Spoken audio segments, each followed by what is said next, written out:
If you're looking for any job in this day and age, you need to have a resume that is ATS friendly. And that is why in today's video, I'm going to talk to you about everything you need to know about writing an ATS friendly resume, such that you can create a resume for yourself that is not going to literally potentially miss you out on jobs because you're not meeting the requirements of the job market that we're in right now.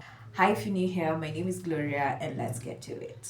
So the first thing is your contact details. Now guys, you need to understand that these people do not know who you are, so they need to know how they can get in touch with you. That means you need to be very clear on your contact details. This means you'll have to highlight your name, you'll have to highlight your LinkedIn profile, and yes, I know I've been talking about LinkedIn a lot, especially in this series where we're talking about remote work, but it is essential for these people to find you on LinkedIn because that's the best way for them to determine whether or not you're an actual human being. You need to highlight your email address. Guys, if you do not have an email address, or if you're having a non-professional email address that contains numbers, there's a high possibility that you're going to be disqualified because your email address should be professional.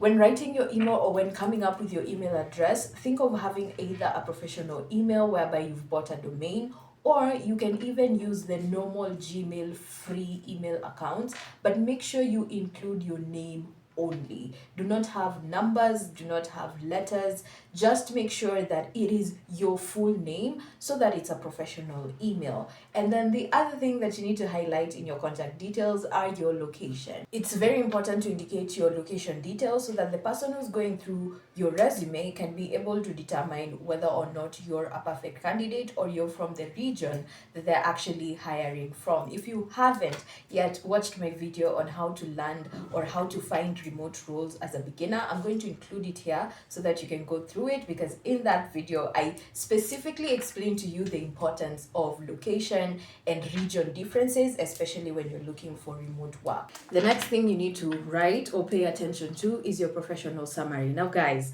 a lot of us make the professional summary about us. It's not supposed to be about you. Yes, your resume is going to cumulatively cover who you are as a person, as a professional in the corporate space, but your professional summary is supposed to cover everything that someone needs to know to get a deeper understanding of whether or not you're the right candidate to actually get into that job. So you really need to pay attention to the details you're going to indicate in that professional summary. Now, you are going to use 3 statements in your professional summary. The first statement should cover your history, the second statement should cover your vision and mission, and then the third statement should generally give them an overview of whether or not you're considering working with that particular company. So you're supposed to have a summary that clearly outlines that you're the perfect candidate, and those 3 statements are supposed to communicate that. Now, I know that this is a lot to take in. That is why I came up with a template. It's only going to cost you $10 for you to actually get that template. It's an ATS resume. This is the format that I've been using for myself. It helped me land jobs in corporate. It also helped me land a job in big tech when I was a software engineer. I'm going to leave it in the description down below, so make sure to take a sneak peek. It also has the questions and all the things that you're supposed to know when you're coming up with your ATS friendly resume to help you guide on how you are going to write your ATS resume and fill it with the information. So grab the template in the description down below, and I hope that it's going to help you write your ATS friendly resume. Then the next thing is your experience section. Now, your experience section is supposed to be clearly communicating the industry you've been in, the company you've worked for, how long you've worked for that company, and the major tasks that you actually took on in that particular role that made you qualify or made you actually succeed in that particular role. So now the structure that you're supposed to use when you're indicating your experience section or indicating the experiences you got from either the project or the companies that you've been able to work with are going to be the name of the company, the role you actually worked under, the duration of that particular job role, as well as 3 to 5 statements highlighting the daily tasks you used to do, the impact you were able to deliver, as well as the results you got by you working in that particular industry. Now, I want you to think of your experience section as the section that's going to communicate your competence. It's going to communicate that you're reliable, you're someone who actually is a team player, you collaborate, you're a problem solver, and all those other skills that you're not going to indicate in your skill section, because you're not going to indicate this set of skills in your skill section. And I'm going to tell you why. You're not supposed to indicate this common skill set like problem solving, team collaboration, and all these other skills that you actually have because of your background. Basically, your experience section is supposed to give a professional overview of what you're capable of doing, and your background, or your professional background, that is your educational history, the certifications you've been able to take, as well as all these other incredible things you've been able to do in your professional career. They're supposed to communicate that you are a problem solver, you are a team player, and you are always curious. These are the kind of skill sets you're not supposed to indicate in your skill set section, because a lot of the skill sets that are going to make you actually get a job are not going to be indicated in your skill set section. They're going to be mainly communicated through your experience section and your educational background, because what recruiters really know, and this is a secret I'm stealing for you guys, what makes a lot of recruiters very good at their job is that they're able to read between the lines. Now, after getting a basic understanding of everything you're supposed to indicate in your resume, the next thing is to understand the 80-20 rule.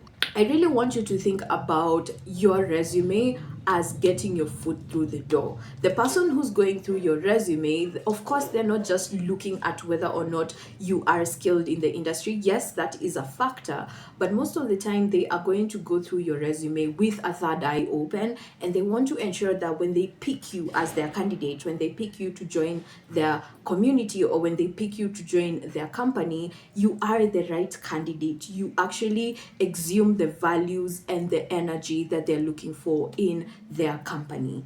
Now, how you do that is using the 80-20 rule. It indicates that 20% of the work that you're going to do is going to contribute to the 80% of the value that someone is going to get from you. So now you need to think in that direction. What are the 20% tasks that led to you actually achieving 80% of the impact, results, and the success that you've had in your career? Now, first of all, the 80-20 rule is going to be applied in 2 sections.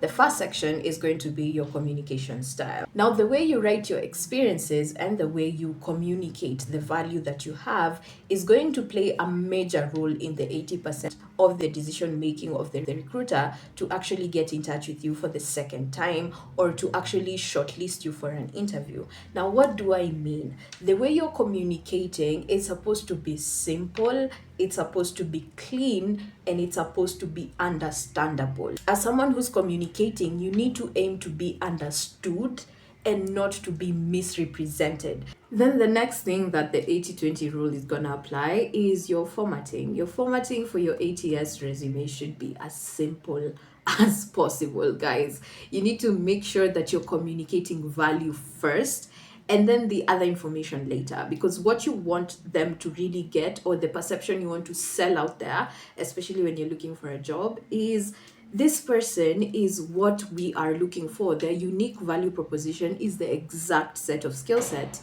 that we need, the exact set of expertise that we need as a company to be able to succeed in this particular role or in this particular area of our business. And the best way for you to communicate that is to minimize any formatting distraction that might come across in your ATS resume. You need to minimize the colors that you're using. That means you need to ensure that you're having a consistent pattern of colors. If you look at the template, you can see that the colors that I've used, or the colors that I've picked, are actually 3. So the background color is white, so no one can be able to get distracted by the number of patterns or any other design that I might include there. The second color is the purple, which is the purple line, which acts as a separator between your contact information, which is your name, and your contact information. So it acts as a separator.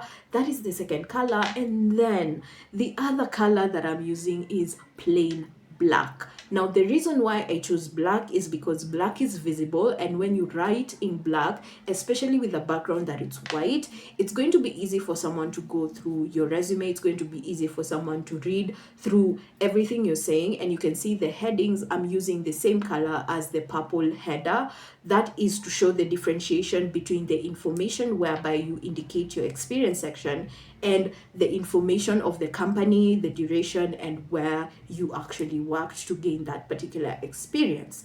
Let's talk about copywriting, because a lot of us fail, especially when it comes to submitting our resume, because we do not know or understand how we are actually supposed to be copywriting. I want you to think about a framework that I am going to explain to you in detail, and the framework that I'm talking about in terms of copywriting is the STARry framework. Yes, I said STARry, whereby S stands for situation, T stands for task, A stands for actions, R stands for results, and I stands for impact. This is the information that you're supposed to communicate when someone is going through your resume. Why? Because you want to clearly tell them that this is what I do, this was the situation I was in, this is how I was able to solve that problem, these are the results I got as a result of me solving those problems, and this is the impact it brought towards the company in terms of saving time, saving money, automating, improving efficiency, or any other thing